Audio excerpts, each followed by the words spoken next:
Welcome to Chris Veve Journey. This video is going to be very quick. We're talking about Uncanny X-Men 141, the first part of Days of Future Past. Really great comic book, but not the most valuable comic book. So we talk about it right now, quickly.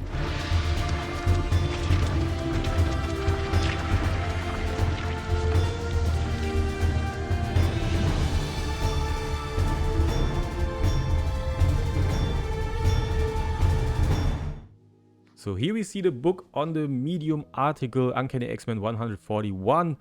Yeah, pretty prominently on the cover, Kitty Pryde and Wolverine on the common cover. That's the original one. Uncommon, we have a black and white variant. I hate these pieces.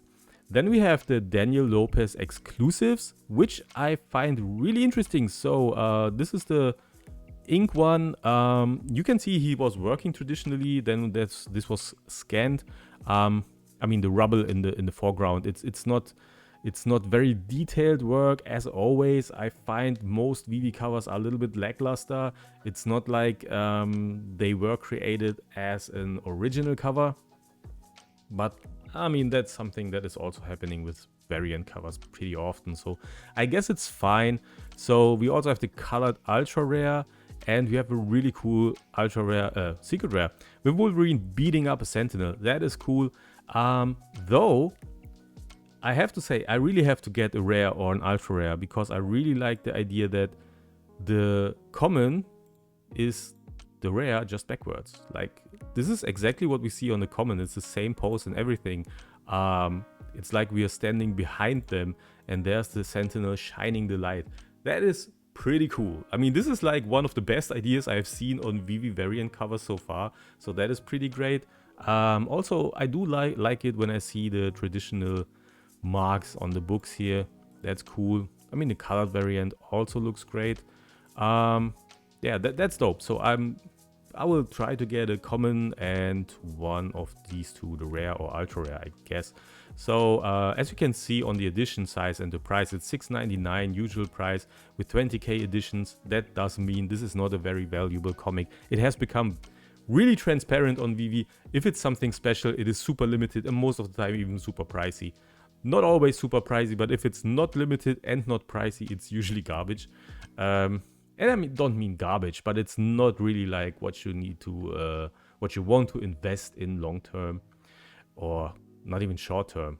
I mean, long term, some of these stuff will go up because we probably go into another bull run. But yeah, like short term, this is not an easy flip, not at all. If you look at the prices, you get a 9.8 for around 1k, and yeah, that's that's the top, 1,000 bucks. If you go down to 8.0, you're at 150 bucks, 160 bucks. And if you take an ungraded one, you can get that for 90. And that doesn't sound much, but hear me out. I find it interesting that you can get an 8.0 for around $160. But if you take an ungraded one, you still have to pay like 90. That's pretty different. That means there is high demand on the comic book, but it's not rare, because with some of the older books you have like the bigger rarities. They are really expensive because they are so rare, but the ungraded ones are really cheap, like even cheaper than this book, even if they are like 10 or 20 years older, because there's no demand for it. Here we have a high demand for this book. A lot of people love it.